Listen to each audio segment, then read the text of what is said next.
저에게 이렇게 시간을 주셔서 감사하고요. 저는 이 시간에 네 가지를 나누고자 합니다. 첫 번째는 제 잠깐 신앙 간증하고, 또 두 번째는 내가 생각하는 미랄 선교단의 그런 사역에 대해서 그 말씀을 나누고, 세 번째는 제가 그동안에 남미를 다니면서 사역했던 그 과정, 그걸 나누고, 네 번째는 이제 미래에 대해서 미랄 선교단이 어떤 방향으로 나가야 될지 그 네 가지를 나누겠습니다. 먼저 신앙 간증을 하겠습니다. 저는 매일 아침에 이런 기도를 합니다. 심령이 가난한 자는 복이 있나니 천국이 저희 것이며, 애통한 자는 복이 있나니 저희가 위로를 받을 것이며, 온유한 자는 복이 있나니 저희가 땅을 기업으로 받을 것이며, 의에 지르고 목마른 자는 복이 있나니 저희가 배부를 것이며, 국리를 여긴 자는 복이 있나니 저희가 국리를 여김을 받을 것이며, 마음이 청결한 자는 복이 있나니 저희가 하나님을 볼 것이며, 합격해 하는 자는 복이 있나니 저희가 하나님 아들이라 일컬음을 받을 것이며, 의를 위하여 핍박받는 자는 복이 있나니 천국이 저희 것이니라. 예수님이 입을 열어 같이 이 말씀이 내 마음 안에 거하고 내가 이 말씀에 순종할 수 있는 마음으로 변화될 수 있도록 매일 기도합니다. 그러면서 또 이런 기도를 더불어 하고 있습니다. 예수님을 의지하여서 보고 듣고 또 마음으로 생각하고 말하고 행동할 수 있도록 내가 변화되게 해주십시오. 예수님을 의지하여 범사에 하나님께 예배드리는 마음과 삶이 될 수 있도록 내가 변화되게 인도해 주십시오. 예수님을 의지하여 하나님의 음성을 듣고 순종할 수 있는 마음으로 변화되게 인도해 주십시오. 예수님을 의지하여 거룩한 삶을 살아갈 수 있도록 변화되게 인도해 주십시오. 또 예수님을 의지하여 하나님과 교제하며 동행하는 삶을 살아갈 수 있도록 인도해 달라고 매일 아침 저녁으로 기도하고 있습니다. 그 말씀의 근거는 출애굽기에 보면은 25장에 이런 말씀이 있습니다.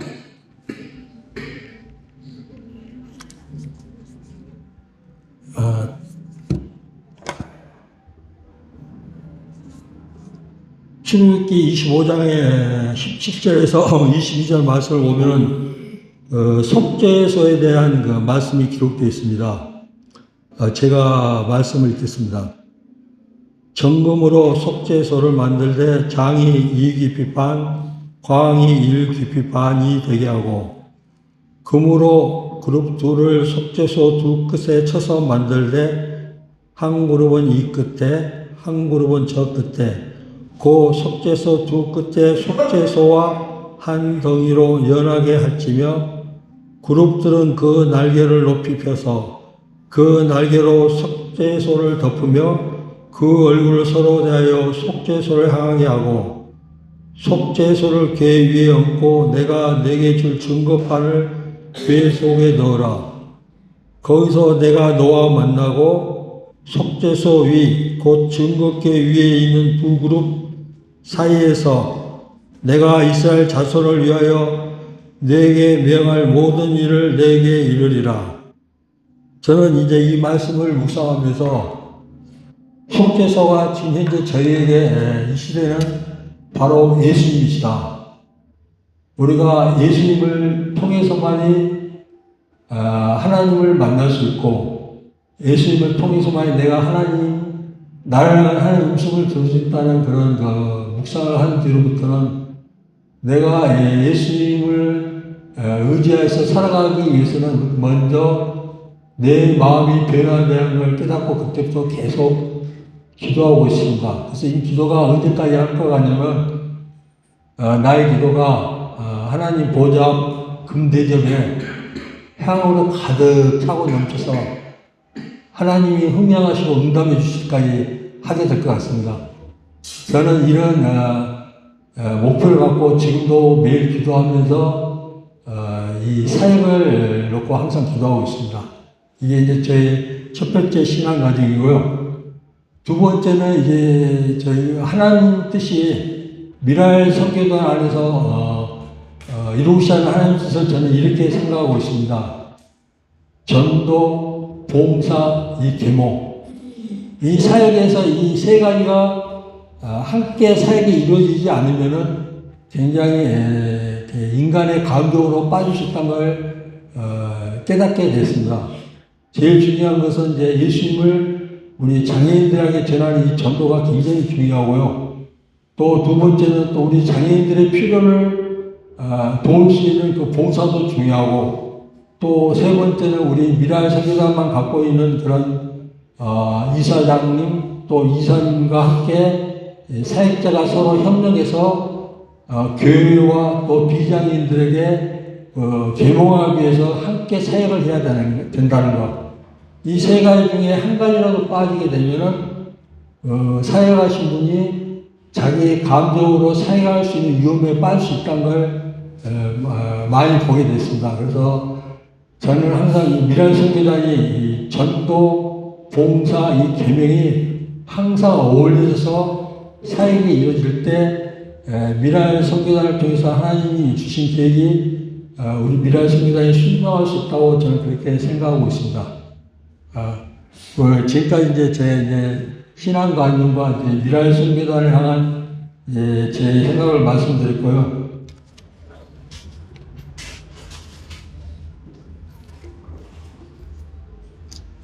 파라과이, 또 아르헨티나, 또 칠레, 과테말라, 또 페루에 다니면서 제가 지금까지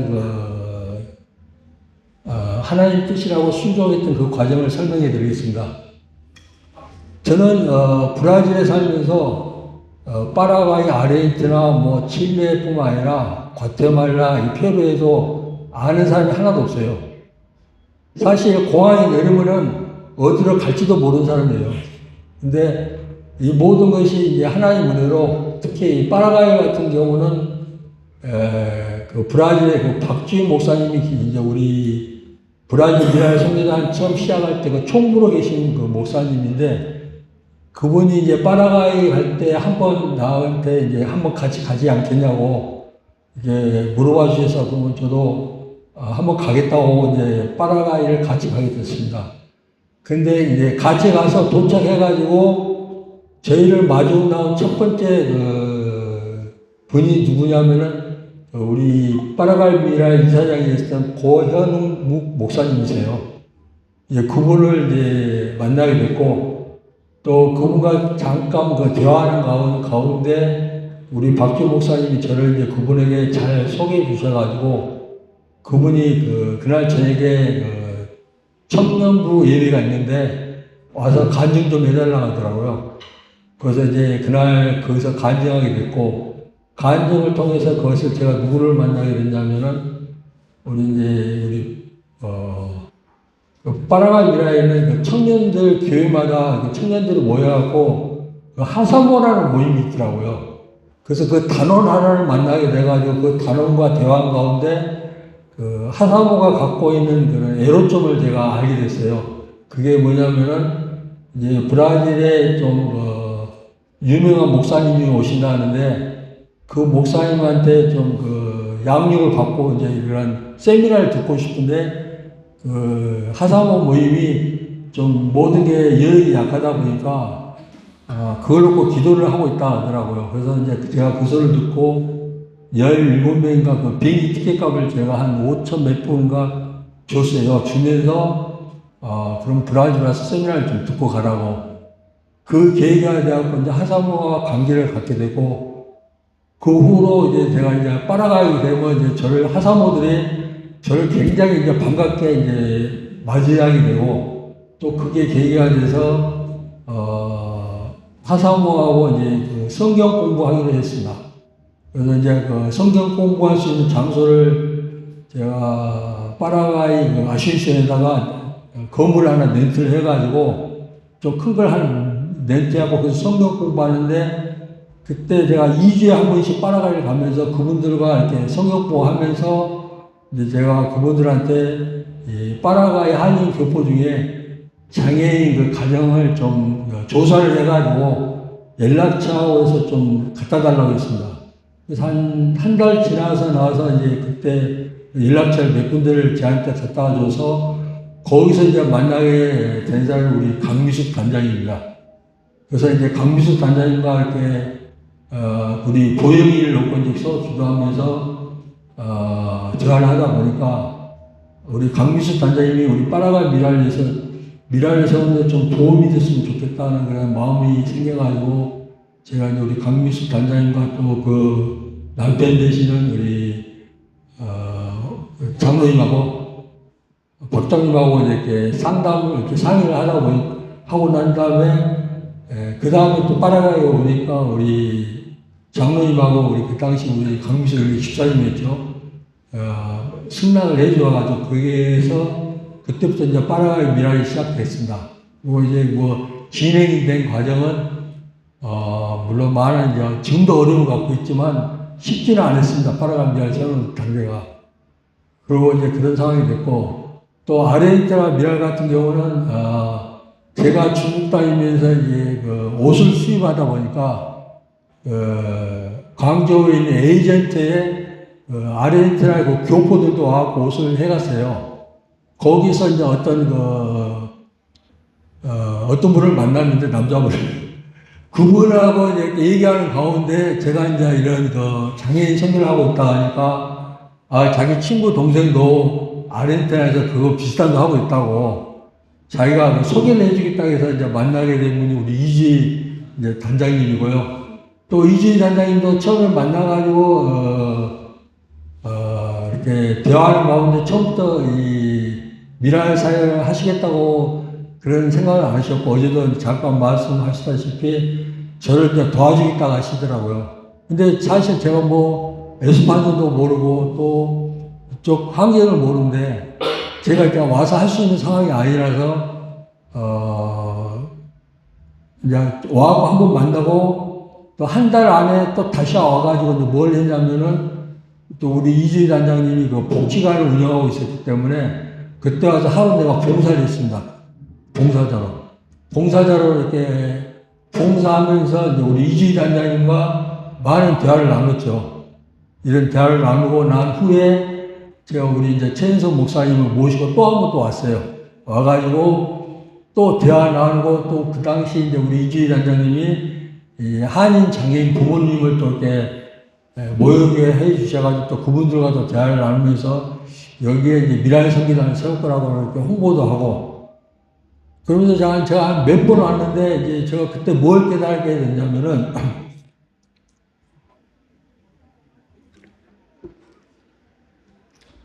미랄을 세우기 위해서 한번 그 나라를 방문하게 되면은 늦더라도 2달 안에는 한 번씩 와야 돼요. 사역자가 세워질 때까지. 텀이 길어지면은 끊겨버리더라고요. 그 관계도 이어지기가 힘들고.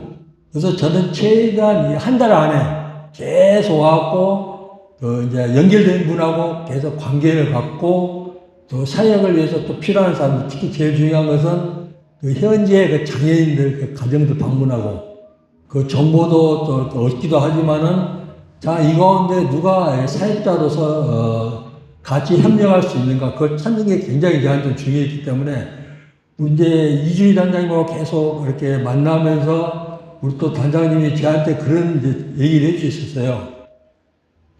지금 이제 복지관을 후배한테 맡기고 그때 뭐 볼리비아가 그쪽 가신다겠죠? 볼리비아로 가신다고 하더라고요. 예. 그래서 내가 이주희 단장님한테 좀 부담된 얘기를 했죠. 뭐라고 볼리비아까지 가시냐고. 복지관을 후배한테 맡기면은 여기서 한번 미랄 선교 한번 같이 한번 해볼 생각이 없냐고. 만약 하시겠다면은 제가 이제 한국과 그 미주에 미랄 선교단을 방문할 수 있게끔 제가 여건을 만들어 주실 테니까 한번 방문하고 나서 결정해도 되지 않냐고. 그래서 이제 허락해 주셔가지고 그때 한국하고 미국을 갔다 와가지고 이제 시작하게 된 게 이제 아르헨티나 미랄입니다. 그렇게 됐고요. 지금은 이제 우리 강비수 단장과 이제 우리 이주희 단장이 계시기 때문에 이제 제가 말하는 데 대해서는 거짓이 없음을 내가 담대히 말할 수 있는 거고, 제가 이, 나라 다니면서 굉장히 힘들었던 부분이 집사의 직분을 갖고 그 나라에 가다 보니까 제일 중요한 게 이거 교회와 관계 협력인데 목사님이 내가 집사가 왔다면 만나주질 않아요. 제가 식사를 대접한다 해도 만나기도 힘들고 찾아가기도 힘들고 굉장히 많은 어려움이 있었어요. 빨아가기도 그렇고 아르헨티나도 그렇고. 그래서 제가 그때 2016년도인가 우리 이재석 총장님한테 저한테 선교사 직분 좀 줄 수 없냐고 이제 이런 사정 얘기를 하니까 우리 총장님이 좋다고. 그래갖고 제가 2018년도 아마 7월 달에 미주 동부 캠프에서 그 선교사 임명을 받았습니다. 또 그 가운데 우리 이종희 단장님이 또 신학교도 소개해 주셔가지고 신학도 공부도 하게 됐고 그러던 가운데 이제 2018년도에 선교사 임명을 받고 첫 사역지를 어디로 잡았냐면은 칠레로 잡았습니다. 그래서 칠레에 10월 달에 칠레 산티아고에 방문해가 했는데 거기는 그 교민이 한 1,500명 정도 되고 한인 교회가 3개가 있었습니다. 거기서 제가 이제 두 교회에 가서 이제 간증도 하고 그때는 이제 우리 브라질 미랄 선교단의 김영수 목사님 이사님을 계셨는데 그분이 이제 그쪽 라인을 좀 많이 아셔가지고 그분하고 같이 가게 됐어요. 그때는요. 그래가지고 갔는데 이제 워낙 이분이 유명하다 보니까 어려움이 전부 오케이 하는데 제가 믿을 수가 없는 거예요. 이분 그 입장 때문에 사람들이 다 이렇게 따르는데 과연 김영수 목사님 없고 나 혼자 왔을 때 이분들이 나를 만나줄 수 있겠는가 그런 생각이 들더라고요. 그래서 이제 거기서 이제 그 연합교회 그 남도구 그때 안수 집사님이 선교부장으로 계셔가지고 그분을 만나가지고 이제 장애인 선교대에서 이렇게 얘기를 했더니 그분이 또 침술로 해서 이렇게 장애인을 돕는 그 집사님이 계신다고 그분을 소개해 준다는데 마침 그분이 그게 안 계셔가지고 내가 브라질 들어가면 연락을 주시겠다고 하더라고요. 그때가 이제 한 2018년 10월 달입니다. 그래서 이제 그 말을 믿고 저는 이제 브라질로 왔죠. 와가지고 그 소식을 기다리고 있는데 마침 2018년 11월에 우리 강원우 목사님한테 연락이 왔어요. 과테말라 이렇게 장애인 그 단체 방문하려고 하는데 같이 갈 의향이 없냐고. 그래서 좋습니다. 일단 내가 해야 될 일이 그 일이기 때문에 가겠습니다고 해서 2018년 11월 달에 이제 과테말라 이제 가서 우리 이제 그때 한 5분이죠. 우리 강원우 목사님, 박호영 장로님 그리고 또 목사님, 은퇴하는 목사님 부부 이렇게 해서 이제 뵙고, 했는데 그때 공항에 나와서 우리를 이렇게 도와주신 분이 안진찬 선교사님이었어요. 그래서 저는 이제 장애인 선교 단체보다도 이제 거기 가서 안진찬 선교사님을 통해가지고 혹시 여기서 한인들 중에 장애인 가정, 그걸 좀, 부모님을 좀 만나고 싶다고 좀 정보를 좀 달라고 해가지고 저는 이제 한 2분을 만나게 됐는데 거기서 어떤 말씀 하시냐면은 선교사님 그 아들이 있는데 그 애가 장애인 같아가지고 한국으로 검사로 가셨다고 하더라고요. 한국으로. 그래가지고 그 당시 그 과테말라 시제는 없었고 한국에서 돌아오면은 그분한테도 한번 연락을 한번 해주시겠다 해가지고 그때는 그 장애인 선교 단체 방문만 하고 저는 이제 그때 브라질 돌아왔습니다. 근데 그리고 나서 이제 한 1월 달에 1월 초인 것 같아요. 1월 달에 이제 우리 안진찬 선교사님이 저한테 연락이 오셨어요. 그 선교사님 부부가 저를 만나보고 싶다고. 그래서 바로 이제 비행기 티켓 끊고 제가 또 과테말라를 갔죠. 가가지고 그게 이제 만나게 된 게 이제 그 장희성 유한나 선교사님 이제 부부를 만났는데 그 아들을 이제 한국 가서 검사를 하니까 그 아들이 이제 뇌전증, 지적장애, 언어장애, 전반적 발달 지연 그런 검사를 결과를 갖고 왔다 하더라고요. 그러면서 이걸 어떻게 해야 되는지 저한테 이제 물어보길래 같이 이제 기도도 하면서 하나님 우리한테 장애인 주신 하나님의 뜻에 대해서 제가 이제 겪은 걸 또 말씀드리고 그리고 그때 이제 제가 승욱이 어머니가 김이나 집사님이죠? 승욱이 어머니. 예? 그분하고 이제 연결을 해줬어요. 예. 그분하고 연결을 해줬는데, 그분을 이제 통해서 또 이렇게 위로를 받고 해가지고, 이분이 이제 과테말라 사역자로 좀 세우면 좋겠다. 그런 생각을 제가 먹게 됐죠. 그러면서 개별한데, 그분한테 보니까 이 자녀가 3명이 있더라고요. 아들 2에 딸 1. 그걸 본 순간 제가 딱 멈췄어요. 내가 이분들을, 과연 내가 소프트 할 수 있을까. 특히 또 이분을 또 미주 미라에 소개해가지고, 미주 미라에서 소프트 해줄 수 있을까. 경제적으로. 그래서 굉장히 저의 주저했어요, 그때.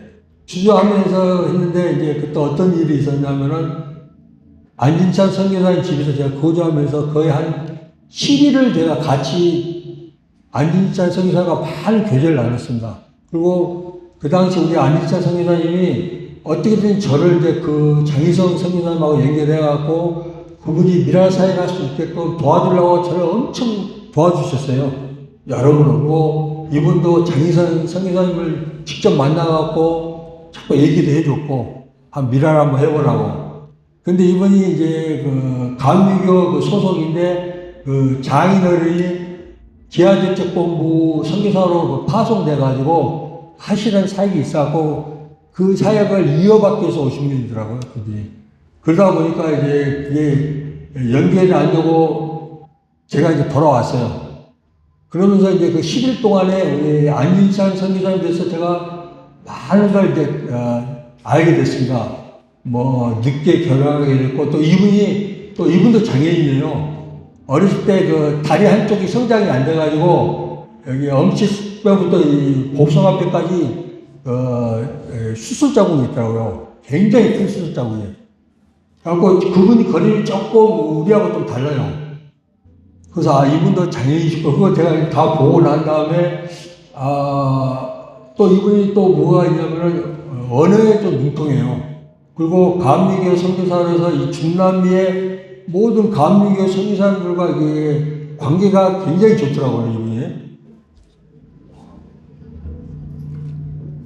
그래서 이제 그런 걸, 많은 걸 보고 와서, 브라질 돌아와서 이제 많은, 과테말라에서 이렇게 기도를 하는데, 한번 이분한테 한번 도전 한번 해봐야겠다는 생각이 들어서 이제, 전화로 이제 안진찬 선교사님한테 혹시 미랄 선교 같이 사역할 생각 없냐고 물어봤어요.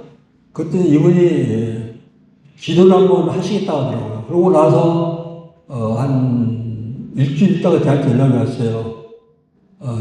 사역할 사람이 없으면 자기가 한번 해보겠다고. 그래서 이제 제가 이제 안진찬 선교사님을 이제 우리 가오는 목사님한테 이제 말씀드렸고 추천을 하게 됐습니다. 근데, 얼마 있다가, 걔한테 연락이 오기는, 미주 본부에서 안진찬 선교사님은 이혼을 했기 때문에, 이렇게 안 된다고 연락을 받고 나는데 제가 좀 안타까웠던 부분이, 그거를 추천한 저한테 그때 그런 결정권 계신 분이 한 분이라도 나한테 연락해가지고 왜 안진찬 선교사님을 추천을 했는지 좀 물어봐 주셨으면은 그러고 난 다음에 이제 안 된다고 결정했으면 저도 좀 괜찮은데, 저한테는 아무 누구도 물어본 사람도 없이 일방적으로 안 된다는 그런 제가 소식을 받고 난 다음에, 그럼 내가 앞으로 이걸 어떻게 해야 되지? 그러면 내가 앞으로 이 추천하는 사람마다 미주 미랄 본부에서 뭐 이렇게 안 된다고 하면은, 그러면 내가 이걸 사회를 앞으로 어떻게 감당할 수 있는가, 그런 생각이 들어갖고 좀 주춤하게 됐습니다, 사회에. 그러고 나서 이제 그때부터는 뭐 이렇게 사회가 이렇게 도저히 안 생기더라고요. 그래서 멈추고 있다가 2024년도에 제가 이제 2023년도가 4년인데 이제 총재님을 만났는데 총재님이 페루에 한번 가보면 어떠겠냐 물어보더라고요. 그래서 알았습니다. 그러고 나서 이제 페루를 가려고 했는데 또 페루는 제가 인맥이 없어요. 아무리 봐도. 그런데 우리 이제 그 이사 목사님 중에 이제 페루 선교사님을 소개한다 해서 일단은 그렇게 가기보다는 어떤 내가 좀 다른 방향으로 가고 싶어서 생각하는 중에 이제 어떤 과거가 생각이 나냐면, 옛날에 우리 한국에서 원단을 수입할 때 원단회사 사장이 내한테 페루 자기 손님인데 브라질 가니까 식사 한번 대접해달라고 해가지고 내가 식사 한번 대접해 주신 분이 있어요. 그래서 그분 연락처를 한번 찾아봤는데 마침 있더라고요. 그래서 이제 그분한테 연락을 했더니 자기가 아직 페루에 있다고, 오면 자기가 뭐 공항 픽업도 해주고 여기 해준다 해서 혹시 그러면은 거기 한인교회가 몇 개 있냐 했더니 딱 한 개 있대요. 그러면 그 목사님과 제가 만날 수 있도록 해줄 수 있겠냐 했더니 그런 거 걱정하지 마라 하더라고요. 그래서 나는 그분이 그 교회 장로님인 줄 알았어요. 그러고 나서 이제 페루 가서 보니까 이분이 장로님도 아니고 교회도 안 다니더라고요. 그래서 내가 어떻게 아냐고 물어보니까 자기 이제 부인이 그 권사님이에요. 그리고 이분은 교회 안 나가고 골프만 치러 다니고, 그리고 또 이분이 그 페루에서 유지더라고요. 돈을 제일 많이 벌고. 그하고 이제 그분을 통해가지고 이제 그 교회 소개받고 목사님과 이제 상담하고 난 다음에 이제 이분이 이제 골프를 치니까 일요일날 제가 이제 브라질 와야 되는데 자기는 내가 브라질 올 때 공항에 픽업을 못 해준대요. 알아서 가래 나한테. 그래서 저도 이제 길도 모르고 암담하더라고요. 근데 교회에서 이제 점심을 먹고 이제 공항을 어떻게 할까 생각하고 있는데 마침 앞에 어떤 집사님이 선교 담당인데 자기가 3시쯤인가 공항에 가야 되는데 손님을 찾으러. 그래서 그럼 나 그거 나 좀 태워줄 수 없냐 했더니 가자고 하더라고. 근데 제가 비행기가 0시 비행기예요. 오후 3시에 가면은 저녁 0시까지는 기다리고 있어야 되는데 저는 그래도 그게 좋다고 이제 갔어요. 갔는데 이제 시간이 있어서 그분이 자기 집으로 저를 초대해줘가지고 거기서 한 1시간 동안 이제 교제를 했습니다. 교제를 했는데 그때 그 부인이 이제 최은하 집사님이라고 저하고 대화 한마디도 안 했어요. 그러고 나서 이제 와가지고 공항에서 이제 가가지고 이제 브라질 왔는데 기도를 하는데 아무래도 그 최은하 집사님이 자꾸 생각이 나는 거예요.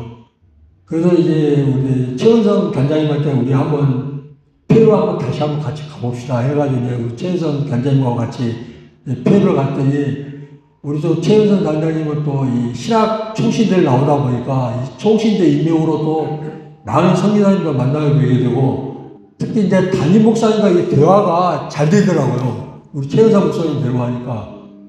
그런 와중에 이제 제가 이제 우리 최은성 단장님한테 신호만 줬죠. 그 최은하 주사님이 아무래도 교회에서 그거 또 교회가 한 개고 그 교민도 한 1000명밖에 안 됩니다. 그 페루가. 그리고 그 교인도 한 150명인가 다 해서. 그리고 젊은 사람들이 별로 없어요. 그래서 이제 그 최은하 주사님을 이제 마음에 두고 이제 저는 이제 갔죠. 가가지고 많은 대화를 나누면서 이제 마지막 날에 브라질을 하는 날에 우리 최은하 주사님한테 한번 미라의 선교단을 위해서 한번 기도 한번 해봅시다. 그러고 했더니 그분도 그거를 또 허락하시더라고요. 근데 마침 또 그분이 9월달인가 또 한국을 가신대요. 그래서 이제 저희는 이제 9월달에 그런 걸 한국 가셔가지고, 본부에 가서 우리 이재석 총재님 한번 뵈라고, 우리, 그래가지고 우리 이제 최현성 단장님이 다 한국에 연락해갖고 이제 가서 만나게 했는데, 또 이재석 총재님한테 어떤 연락이 왔냐면은, 또 이 최은하 집사님이 아니래. 아니고, 처음부터 다시 해야 된다는 식으로 연락을 제가 받았어요. 그럼 가서 또 도대체 어떤 대화가 있길래 이런 결과가 나왔을까? 그러고 나서, 제가 이제 그 2월 달에, 2025년인가요? 24년, 25년 2월, 작년 2월 달에, 최은하 집사님한테 갔어요. 가가지고, 제가 이제 복음에 대해서도 설명하고, 왜 일이나니까 이제 직접 못 물어보고, 무슨 대화를 했습니까? 물어봤더니, 총재님이 그냥 이렇게 가정사만 물어봤대요. 그리고 별로 대화가 없고, 자기도 거기 본부에 가서 받은 은혜가 하나도 없다고 하더라고요. 아, 그러냐고 하면서 이제 이 최은하 집사님이 뭐라 하냐면, 그분 부모님들이 에콰도르에서 선교사님 하세요. 근데 나이가 이제 이사가니 은퇴를 하신다 하더라고. 그러면서 2025년 작년 12월 달이 되면은 자기가 이제 에콰도르로 돌아가서 그 부모님 사역을 물려받아서 사역을 하시겠다고 해가지고 이제 저는 이제 그 소리를 듣고 이제 몇 가지를 조사를 했죠. 폐업에서 사역하게 되면 이제 이런 경비 같은 거 5분만 더 주십시오. 시간 보니까 충분한데. 그래서 이제 거기 생활 환경 또 그쪽 환경을 이렇게 돌아보면서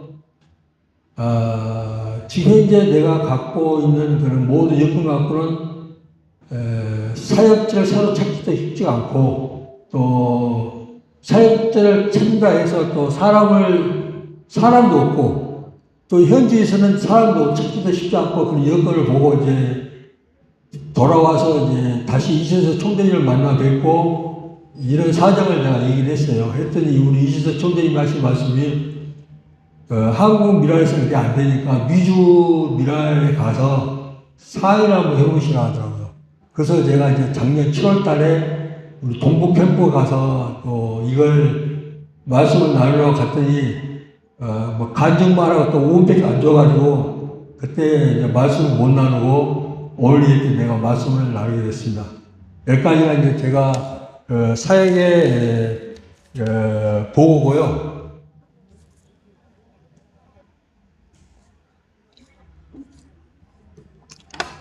그래서 이제 앞으로 미래 사역에 대해서 제가 이게 그동안 생각한 걸 이렇게 써왔는데 이걸 한번 읽어보겠습니다. 현재 전 세계에 분포된 세계 미랄 소속 사역지는 한국 선교회 본부, 한국 총단, 미주 총단, 유럽 총단, 기타 지역과 사회복지법인, 세성 미랄에 소속된 것까지 해서 모두 62개 사역지가 있습니다. 이 중에 사역이 활발하게 진행된 곳도 있지만 형식적으로 일만 있는 곳도 있습니다. 지금까지 하나님 은혜로 각 지역에서 사역이 정착되었지만 앞으로 새로운 곳에 미랄을 세우기 위한 과정을 기도 준비도 하지만 기초를 세울 수 있는 시스템이 없으면 새로 개척하기가 쉽지 않아 미주 단장 컨퍼런스에 참여하여 발표하게 되었습니다. 미국은 한인 교포도 많고 교회도 지역마다 최소한 10교회 이상이다 보니 후원이나 봉사자나 협력자를 찾을 수 있었지만 남미는 브라질과 아르헨티나 그리고 파라과이를 빼고 그 외 나라는 교포도 2,000명 이하이고 교회도 세 교회 밑으로 있어서 장애인에 대한 인식을 계몽하면서 지금까지 미랄 선교단 세우는 방법으로 미랄 선교를 시작하기에 많은 난관에 봉착해 있습니다.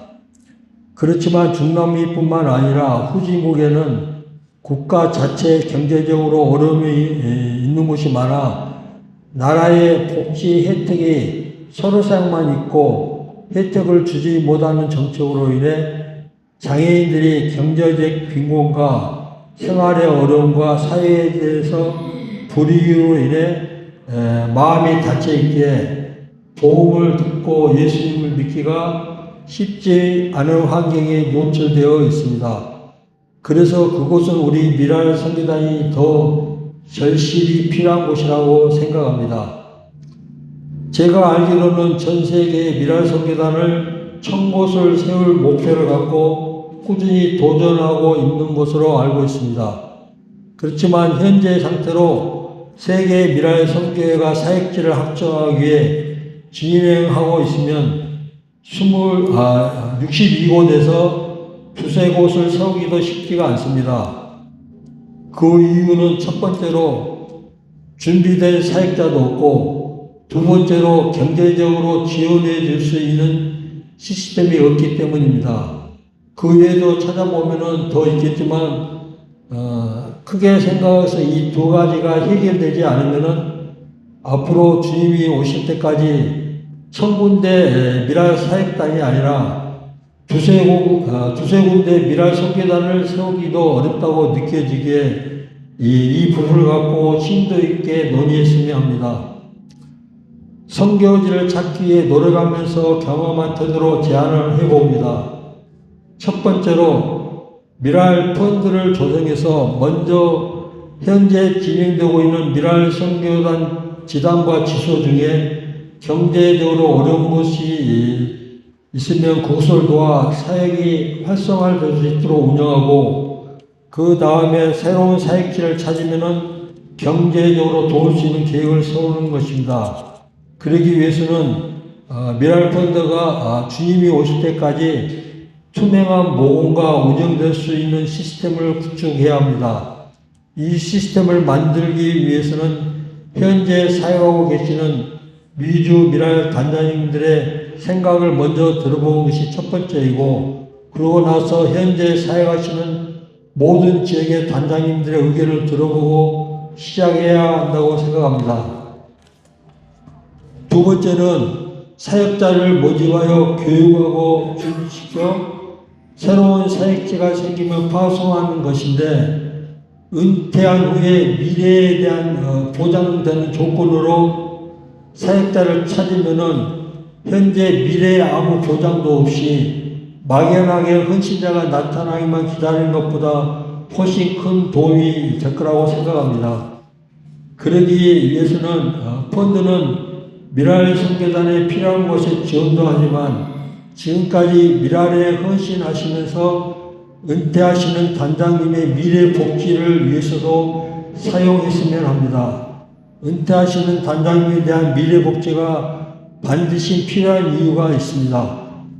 사역하시는 단장님들이 하나님 은혜로 주어진 환경에서 사역하는 가운데 후원자로부터 금전적인 부분과 물질적으로 후원받아 나름대로 사역이 활성화되고 필요한 건물을 갖게 되어 사역을 하는데 큰 도움이 된 것도 있습니다.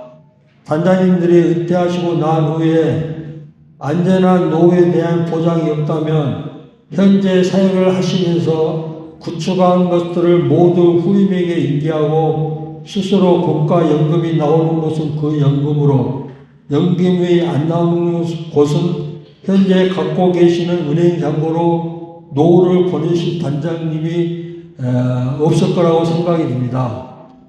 시작은 사명을 갖고 투명하게 사역을 했지만 노후에는 아무 보장이 없이 은퇴한 후에 보호를 받지 못하고 국가에서 주는 연금이나 자신의 은행 잔고로 생활한다면 그 노후는 누구나 생활할 수 없는 빈곤을 벗어날 수 없다고 생각하고, 누구라고 노후를 위해 현재 보유한 것을 자신의 노력으로 이루어진 것이라고 생각하고 개인 재산으로 소유할 유혹을 이기기가 쉽지 않다고 생각합니다.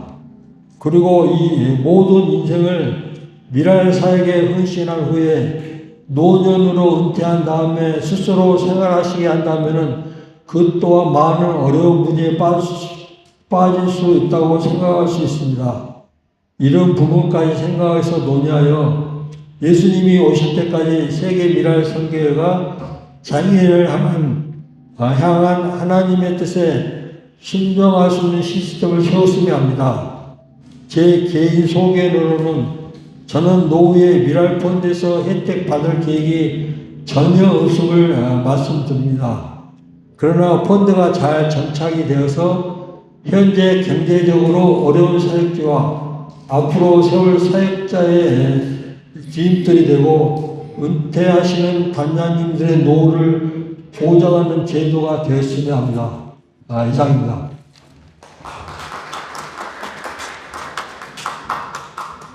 질문 해주세요. 자, 일단은 질문 받고, 이건 제가 큰 그림이고, 질문 받고 나서, 제가 생각하는 미랄 펀드에서 제가 잠깐 설명하겠습니다.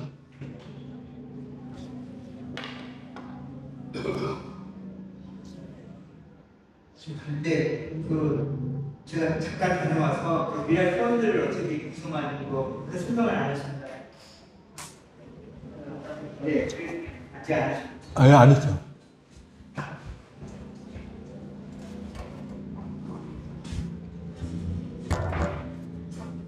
우리 선교사님이 미랄에 이렇게 적극적으로 헌신하게 된 이유가 큰아드님이 청각장애가 좀 있어요.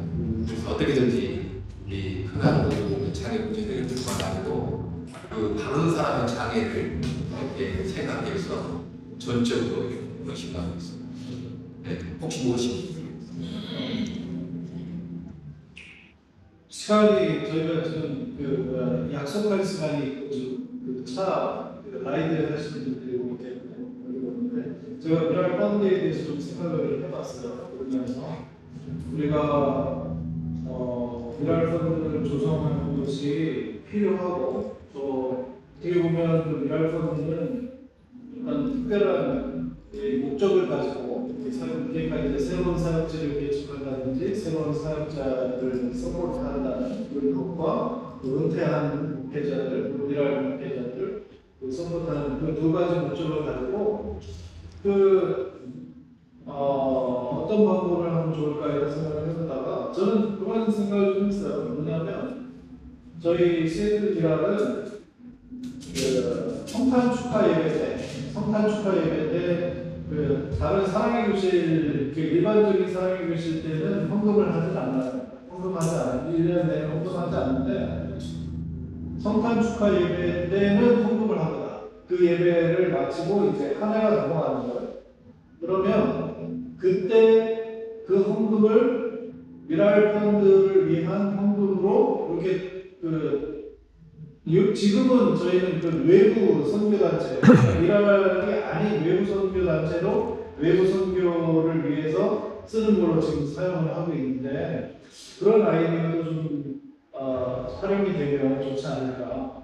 그러니까 뭘 따로 해서 헌금에서 뭘 이렇게 구분하는 것보다는 날을 하나를 정해서 미랄 펀드를 하는 헌금의 날, 공개 헌금의 날이라든지 그런 이제 전략을 좀 세워서 하면 좋지 않을까 이런 생각을 좀 그것도 한 방법이 될 수 있고요. 또 다른 의견 없습니까? 지금 사실 현재 저희가 미랄 펀드의 역할을 하고 있는 게 상회비거든요. 상회비를 받아서 그게 1년에 이제 4%로 되는 게 한 7, 8만 불 되는데 그것으로 지금 저희가 지소들 그리고 어려운 지단들 지금 사역을 섬기고 있습니다. 그래서 상회비의 비중이 늘어나면 사실 저희가 도울 수 있는 지역들도 더 많아질 것 같고요. 그리고 따로 미랄 펀드를 저희가 이제 조성하는 부분이 분명히 필요한 것 같아요. 그래서 그 부분이 있어야지 저희가 더 말씀하신 대로 큰 사역으로 나아갈 수 있는데 저희는 캐롤라이나 미랄이 18년 됐거든요. 19년 됐고 제가 사역한 지는 10년 됐습니다. 근데 작년에 지단으로 신청을 받았어요. 18년 만에 신청을 받으면서 이사장님이 물어보셨어요. 그러면 저희 출단에서 지원이 끊기는데 지원 끊기면 저희 잔액이 언제 수준돼요? 제가 그래서 한 8개월 정도 지나면 저희 수준됩니다.